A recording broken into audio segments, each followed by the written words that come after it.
Welcome to r/entitled people, where we share stories from your lives about people who think the rules don't apply to them, and they should get what they want. Thank you friends for subscribing to the channel, and for so many likes. And today we have 3 great stories, so subscribe, hit the like button, and let's begin. The first story. Shiny member wanted me to reinstate a reservation that had a sold out room type. I gave options and he chose none, so he lost his remaining reservation. The second story. The client acts like an a-hole. I call his manager, who turns out to be the owner of the company, and the a-hole gets fired. The third story. I'm gonna take from my company twice what they owe me. The first story is, if you mess up and I can't fix it, it's not my problem. Or, I will make it not my problem. Preface. I've been described as a patient person. I train all the people who work the desk and bar, so I kinda have to be. It also helps that I've spent almost a decade working with the public, so I've had many chances to exercise my patience. But as anyone, I have a breaking point.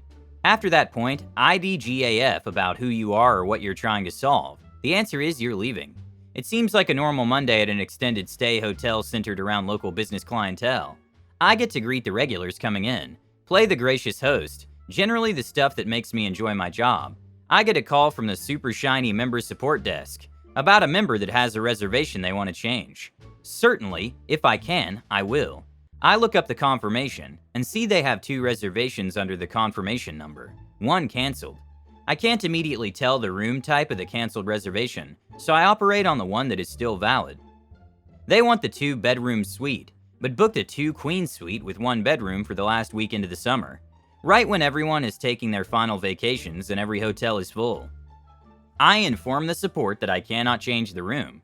We don't have any more of the room they want for 2 of the 4 days they want to stay. I'm not checking them in, moving them after 1 night, then moving them again after 2 nights. This isn't musical rooms. Support agrees that is what they see, and thank me for my time, and the night goes on.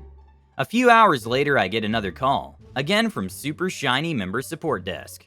It is a different support person, making the same request for the same member. I repeat myself and let him know I've already told support everything I'm telling him now, but my helper nature gets the better of me. A less than ideal situation is better than a bad situation, right? Remember, this is the public, so it defies all pattern or reason. I tell the support guy that we can get the guest another reservation for a single king suite, and the type I would book would be able to be close to the 2-queen suite just based on how the property's laid out. Essentially, he would pay for an extra suite, but get another kitchenette and fold-out couch versus the 2-bedroom suite. Support says that I can tell this directly to the guest, and he will patch them through. That should have set off a red flag based on how he handed me that ticking time bomb like Jerry does to Tom. I give the guest the rundown, explaining that since we couldn't change his reservation, we could provide a workable alternative. Keep in mind all these reservations were made and canceled through the brand app, so the guest made a reservation, canceled it, then booked whatever was available 2 days later when he realized his mistake. No input from or contact with the hotel or the support line today. Super shiny guest, SSG. No, I want the room I booked. Rocket Surgeon, RS. And you will get it, but it is a 2-queen 1-bedroom suite. Since you want the 2-bedroom and we don't have it, we can make a reservation for a single king for the same dates. SSG. But I booked a 2-bedroom suite. I need a 2-bedroom suite. I guess super shiny member support desk didn't tell you about why we were traveling. Okay, buddy. How about we take 20% off the top there? But whatever, I'm not ridiculously busy, so hit me with the sob story. SSG. I grew up in that county. I zoned out for a few beats, and we just lost a very close family member. RS. I am so sorry for your loss. SSG. And you're telling me that instead of having the space for us to grieve together as appropriate, and separate as appropriate, as I booked, I will have to walk down the hall to even see my 4 teenage children? Ooh boy, it's gonna be one of those. I grit my teeth and steel myself before replying. Anyone want to place bets based on that very odd phrasing? I remember it verbatim because it was odd. Anyways, RS. Well, sir, as the support was explaining, the original reservation for the 2-bedroom suite was canceled. We've since gotten other reservations for all those rooms. I can't bump someone from those rooms because just like you, they need that space. What I can offer is an alternative that could work if you would like it. SSG. But I didn't book a 2-queen room. I booked a 2-bedroom suite. I want the room that I booked that you gave away. RS. No, and yes. You did in fact book a 2-queen suite on X day at Y time. I see that information right here, along with the fact that it was booked through the brand app. You also booked a 2-bedroom suite before booking the 2-queen, but canceled it through the app on X day at Y time. So I can offer a single king suite alongside your 2-queen reservation, but I cannot reinstate the 2-bedroom suite. SSG, but I never canceled the 2-bedroom. I need that room and I need you to change my reservation to the 2-bedroom. RS, as I said before, I'm getting a little irked repeating myself so frequently at this point. I cannot do that. That suite is gone. It's impossible for me to give you that suite. So the only thing I can offer instead is an additional reservation. SSG, but I want the room I booked. I never canceled it. Maury has determined that was a lie. I want my room back that you gave away. RS, okay, I'm gonna bottom line this for you. Option 1, I make another reservation for a single king suite, and you have the same number of beds as you first booked then canceled, plus an extra kitchenette and sofa bed. SSG, that the hotel pays for. RS, I hate being interrupted. Not gonna happen. Option 2, stay on the offensive and make them understand. You can keep your current reservation without change. Option 3 is I cancel for free and you look for a hotel that can accommodate your needs, because we obviously can't. I hear a faint screeching sound in the background of the call and realize I must be on someone's car speaker. Can I talk now? I've said sir like 5 times and you keep talking. RS, I muster my most sarcastic, yes ma'am. I visibly roll my eyes and catch a glimpse of one of my regulars chuckling at my exasperation. I just give him a slight smile. We booked a 2-bedroom and we need a 2-bedroom. You need to change the reservation to a 2-bedroom. RS, again, as I said, that is impossible. I'm on the phone with a travel agent trying to help a family with their reservations in Hawaii, and they have a choice between your brand and another. Guess which one she will be choosing. Okay, I'll bite. This is getting to daytime soap levels of drama. Not my brand. SSG. Exactly, and I have a lot of family traveling into your area for the funeral, and so I think I should put out a blast email. Who pays attention to that crazy uncle always emailing your junk email address? Me neither. To the whole family, and I think you'll find a lot of availability open up then. RS, let's have some fun with this one, and then you'll be free to book that 2-bedroom, but currently it's impossible for me to book that room for you. Do you need me to give you a rundown of your choices again? SSG, no, I need my room back, the one I booked but you canceled. I look at the phone and this call is already 19 minutes long. RS, and as I said, that's impossible, so which do you choose? SSG, well, people thought Jesus rising again was impossible, but it happened anyways, so I want my room back. RS, wow, okay, wasn't expecting the religion card, but now I'm done. You're now more trouble than you're worth, and I'm not putting my desk through dealing with you if you do show up. Okay, I'll cancel your room for free. SSG, I didn't ask for that one to be canceled either.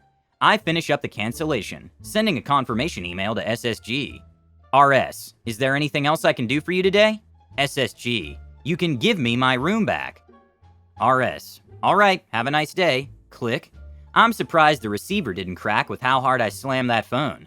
I loudly announced to my FDA, I'm going outside. She looks a little scared as she heard my half of the exchange, and I storm off towards the door. I stood outside for about 10 minutes, had a smoke, took a few deep breaths, and recentered. After I calmed down, I went back to the desk and had a wonderful night. Cracked a few jokes with regulars that overheard the conversation, helped a few people find good restaurants, and went about my night.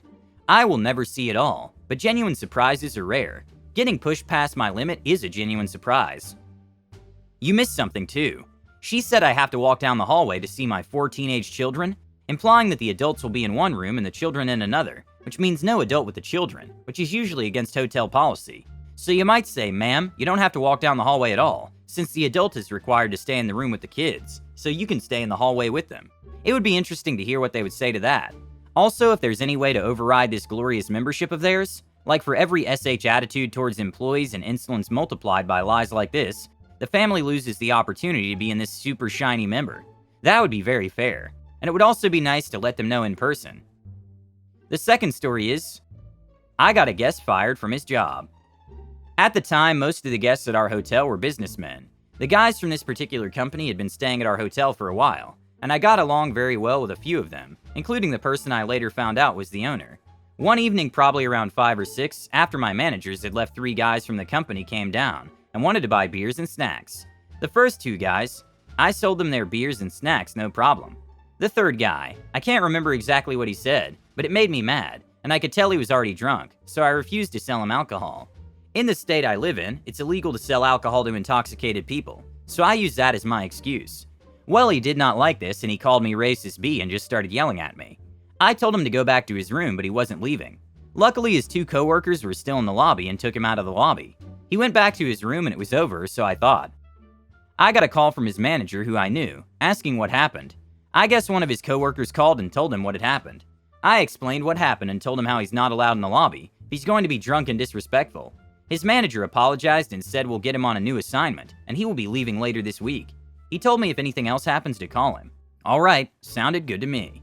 About 30 minutes later, dude comes back down yelling at me about how his manager called him and is making him leave. He then pulls out his phone and starts to record me on Facebook Live, saying how I won't sell him alcohol because I'm a racist B. He then goes into the shop and on video steals beer from the cooler.